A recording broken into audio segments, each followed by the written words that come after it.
se hacía una mesa redonda sobre pornografía y normalmente pues los enfoques que se hacen respecto a la pornografía y la adolescencia suelen tener un aire de cierta preocupación, dijéramos, ¿no? Ya desarrollaremos después. Y ella sabía de nuestro enfoque pues un poco más fresco o, bueno, no sé cómo decirle, ¿no? Un poco más positivo, ¿no? Un enfoque que se sale un poco del molde tradicional y nos invitó a participar. Entonces allí fui y encantada porque la verdad que ha sido un éxito y ya han salido muchas propuestas después y estoy muy, muy contenta de esta participación. Yo creo que fue una inspiración y reconozco que yo misma también me siento un poco profesional, sobre todo madre a veces preocupada también, ¿no? La cantidad de violencia sexual que se puede encontrar en las redes. Es algo que cuando hacemos educación sexual, que obviamente es algo que tenemos en la cabeza o que está ahí, ¿no? ¿Qué temas o qué perspectivas destacarías tú sobre este tema, sobre tu charla? O sea, la charla lo que aportó fue una visión muy particular. Nos dijéramos que a través de un tema particular como puede ser la pornografía, yo lo que intenté es dar una visión mucho más amplia de cómo abordar la educación sexual. Ahora sí, a brocha gorda y hay muchísimos matices, pero bueno, por destacarlo, lo más principal,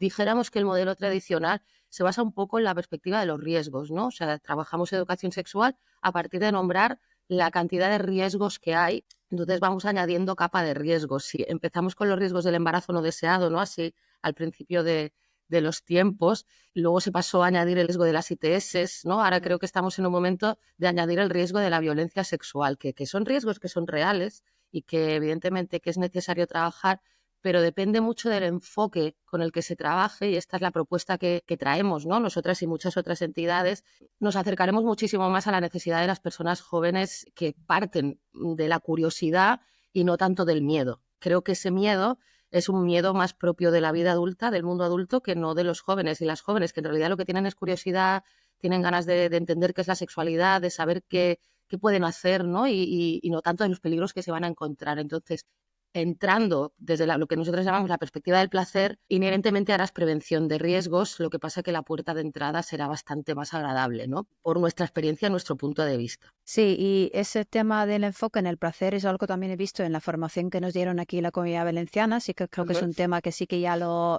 tienen identificado y poner importancia en eso. ¿Cómo se puede combinar, digamos, ese enfoque más hacia el placer con que estadísticamente vemos unas bajadas enormes de uso de preservativo, incluso uso de anticonceptiva en general, ¿no? ¿Tienes ejemplos concretos de cómo enfocar esa, ¿no? esa preocupación quizás a nivel de sociedad trabajando con adolescentes? Claro, el problema es que la cuestión es muy profunda, ¿no? En realidad tenemos que remeternos a unas raíces muy profundas, que tiene que ver con cuál es nuestra concepción del placer. Somos una sociedad que tenemos un problema grave con el placer, ¿no? Cuando hacemos educación sexual nos da miedo hablar del placer, nos da vergüenza, tenemos un tabú gigantesco acerca del placer, hablar de prácticas sexuales nos parece, ¿no? Como algo que nos descoloca un poco. En cambio, nos sentimos muy a gusto hablando de riesgos. Hablar de enfermedades, nos podemos tirar hablando de enfermedades sin ponernos rojas durante hora y media. No tenemos ningún problema. Hablar de violencia tampoco nos genera ningún problema. En cambio,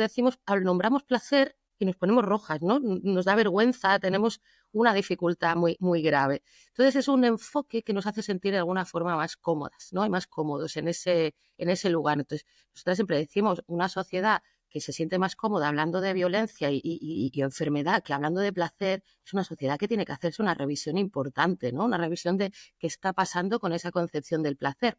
Claro, al final simplemente es una puerta de entrada, ¿no? Una cosa que siempre digo es, las personas que están conectadas a su placer, ¿no? A su cuerpo, a lo que quieren, a lo que les gusta, al respeto hacia la otra persona, al poder preguntar, al poder hablar de prácticas, al poder nombrar, es una persona que puede identificar perfectamente cuando está pasando algo que no quiere que pase, cuando se estaba traspasando un límite, cuando hay una situación incómoda que quiere nombrar. Entonces, dotar a estas adolescentes y estos adolescentes de estas herramientas bajo nuestro punto de vista, previene muchísimo más la violencia que no nombrar la violencia. Te pongo un ejemplo. El tema del preservativo. Que la adolescencia no utiliza preservativo, es verdad que es una estadística que hay que analizar un poco mejor, como qué adolescencia, en qué situaciones, pero bueno, si la tomamos así en frío, ¿no? No es porque no sepan que existen las ITS. A día de hoy, ¿qué persona no sabe lo que son las ITS? Lo sabe todo el mundo. Casi saben más lo que son las ITS que dónde está el clítoris, ¿no? Esto no sería el problema. ¿Cuál es el problema? El problema es que corre un rumor de que sin preservativo es mejor. Entonces, como el rumor que corre es que sin preservativo es mejor, con nuestro pánico a las enfermedades no superamos ese rumor de que sin preservativo es mejor, porque ellos están conectados al placer y no al riesgo. No sé si me explico. Entonces, ¿qué es importante hacer, trabajar aquí? Trabajar, ¿qué quiere decir mejor? ¿Mejor para quién? En primer término. ¿Mejor en qué práctica? Si yo me preocupo y me corresponsabilizo del cuerpo de la otra persona, entonces ya no es mejor tener relaciones sexuales con penetración heterosexual, pene-vagina, sin preservativo. Entonces, desgranar todo esto es lo que empieza a hacer un análisis que es distinto al decirte es que si no te pones preservativo, a lo mejor coges gonorrea. ¿Sabéis a qué me refiero? Entonces, abre una posibilidad de hablar desde el placer, que es al final lo que importa y sobre todo lo que les importa en temas de sexualidad, pero un placer que tenga que ver con un placer responsable, un placer basado en el cuidado, un placer basado en el respeto a los cuerpos, etcétera, etcétera. Y eso lo hacemos desde esta perspectiva. Entonces, podemos trabajar ese tema sin tener que nombrar enfermedades, que después ya las nombraremos, eso no hay que preocuparse. Si queremos hablar de enfermedades, podemos hacerlo, pero creo que el enfoque es mucho más enriquecedor por aquí y al final más útil, porque lo otro ya lo vemos que no funciona.